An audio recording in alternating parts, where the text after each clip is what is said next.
you are a journalist working and reporting from the same areas that he worked and reported in. Um, how do you get around that?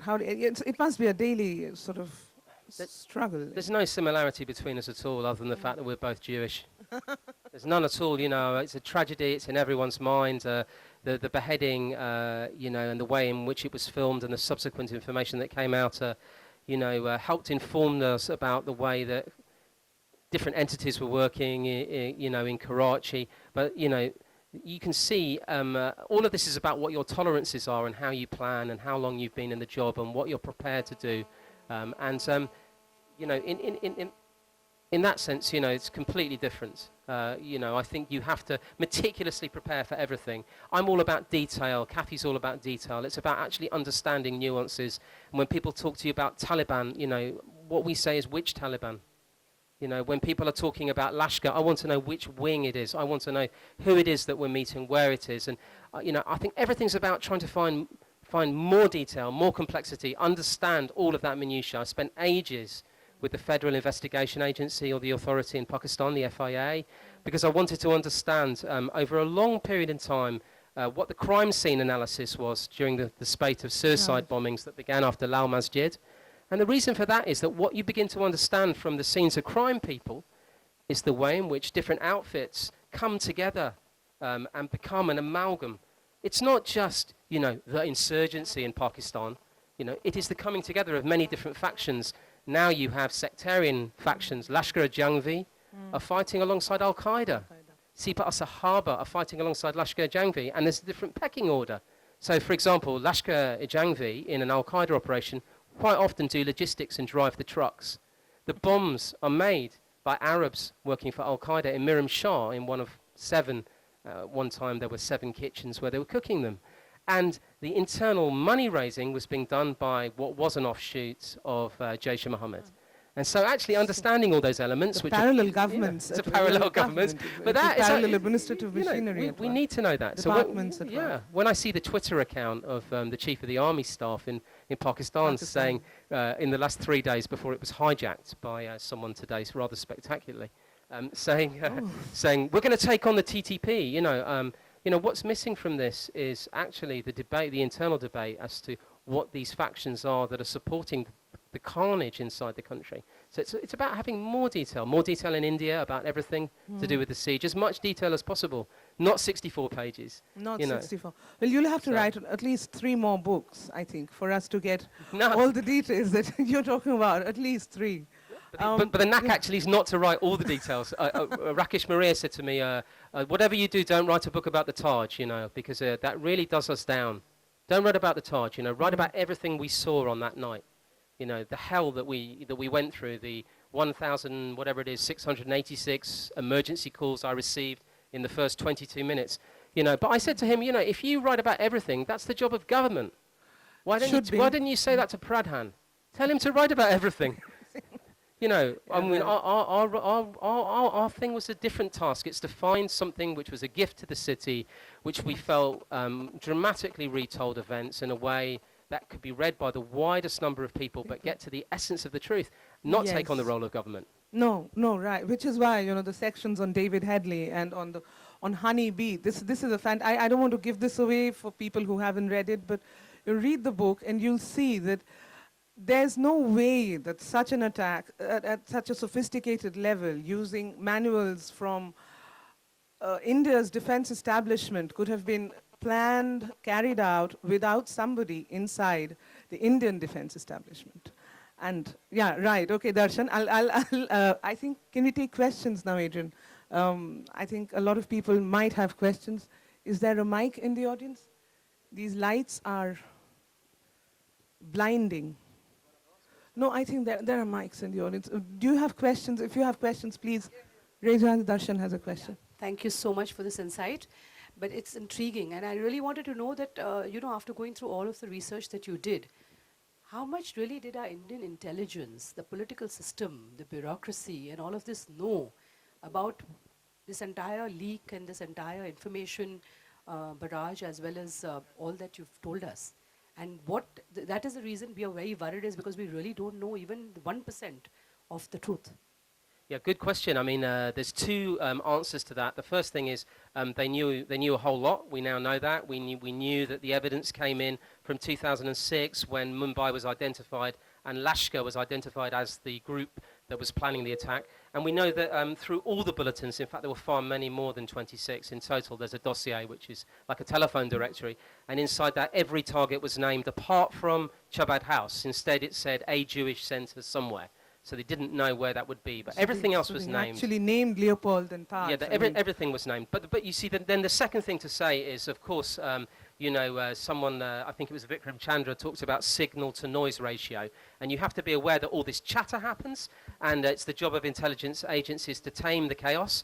And actually, they had no date, so they then had to work out, we have this information, how do we defend ourselves? But I would suggest something else, a third scenario, which is they had the data.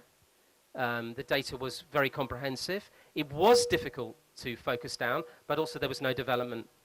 Because when you talk to the police on the ground, the first time it was taken seriously was in June, the end of June 2008, and yet intelligence had begun to arrive en masse in 2006.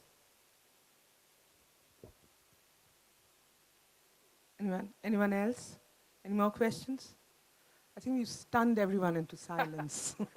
It's actually, I think the tragedy is that we've stunned everyone into silence. This is the last, okay, there's a question there.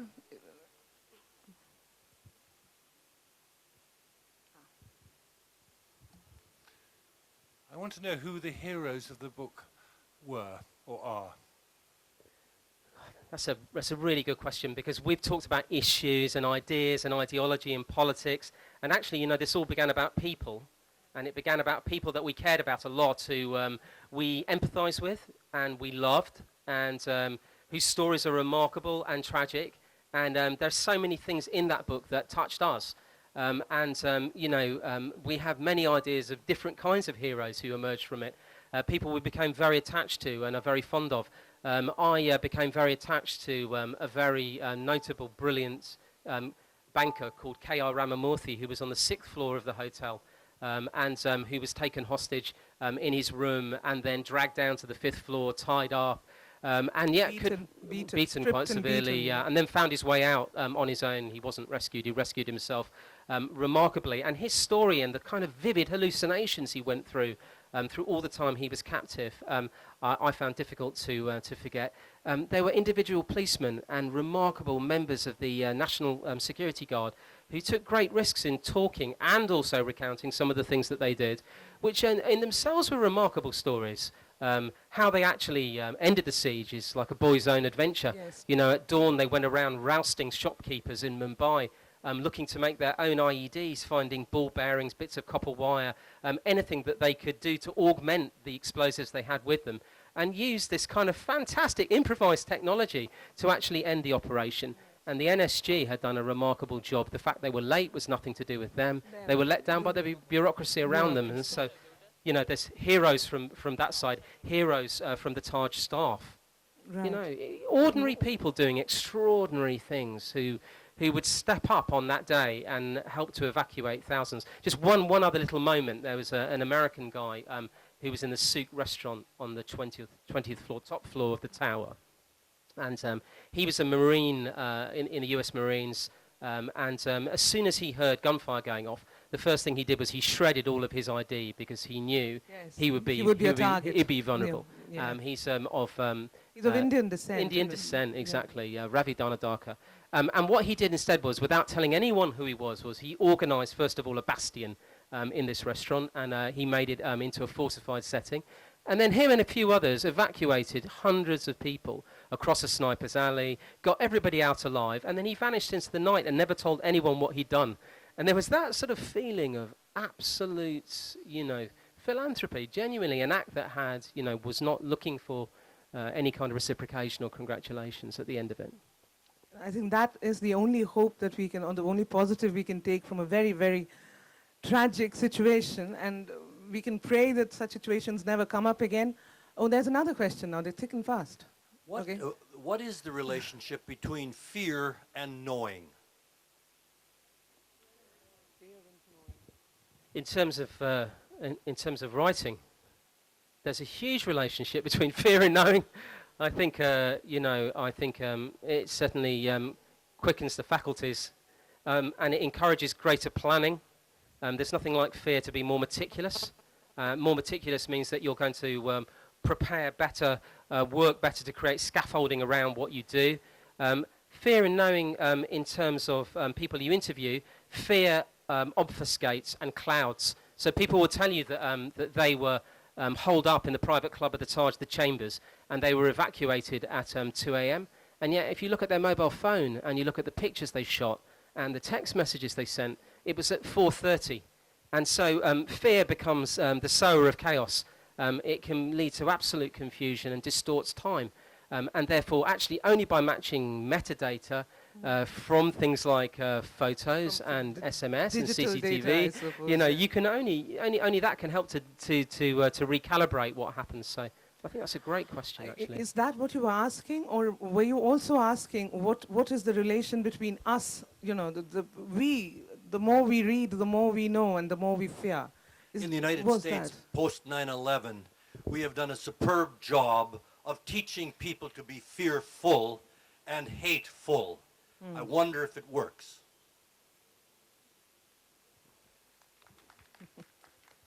Yeah, I mean, obviously it doesn't work to be hateful. I think the difference here is the message I would try and get across is the thing you need to do is obsess about detail. It's actually creating even greater understanding, working out what it is that we are facing, what the limits of it are, what its strengths and weaknesses are, the flavour and colour of it. I think more knowledge, not less. And the idea that governments would want to lessen the knowledge that we have, and would not want to have lessons learned faculty and would just want to move on, I find tremendously worrying.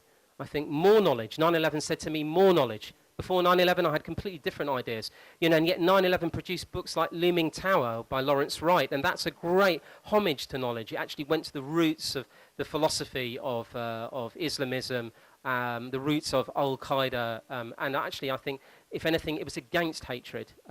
You know, I don't feel myself filled with hatred when I'm with Lashkar-e-Taiba. I'm filled with curiosity as to how the components work. Well, you transmit a feeling of sadness to your readers very successfully. I was filled with sadness when I read the book, not with hatred, which I think is what we have to look forward to. You know, the more you empathize, I think the greater the chances that these things don't happen again. But I don't know how long that'll take or if it'll happen at all. But on that note, I think we must wrap up. I'm sorry, there's a question there. I think that's the last question we can take, yeah? Yeah, just a question about what governments know versus what citizens know. You know, one of the biggest concerns we've had over the last few years has been the amount of surveillance and privacy rights that intelligence agencies and governments have taken on, and often it's justified by saying, we don't want terrorism, we're doing this in order to prevent terrorism. You're at the heart of this. You know, you've seen both sides, but where do you think the balance comes down? Yeah, such a good question for now, looking at Snowden and the NSA and how we all feel kind of overwhelmed, really, even trying to understand the data which he's revealed, even the essence of it. I mean, it seems to be a tremendously claustrophobic experience, thinking that everything we do from Gmail through social media is being observed actively in real time. And fear is definitely used to justify massive personal intrusions, when in fact often the mistakes that are made are really quite pedestrian. If you look at 2611, it's actually the failure to develop the intelligence they did have, which was given by foreign intelligence agencies. I don't think more intrusion is the answer at all. I think greater understanding, political solutions, and any kind of lessons learned faculty. You know, that's the thing I find most surprising, that no one actually wants to study and move that on, rather than actually just sort of trying to save their political careers and move to the next crisis. Well, I'm afraid that's all we have time for. Thank you very much, Adrian Levy. I think you're about to be attacked by a cat, but Hopefully. thank you very much. Thanks for coming tonight. It's Thank appreciated. you, that was wonderful. Thank you all for being a great audience, and we'll now await our last session of the day, Nasiruddin Shah on Sadat Hassan Manto, and then in conversation with Ankita Mukherjee of NDTV. Thank you so much.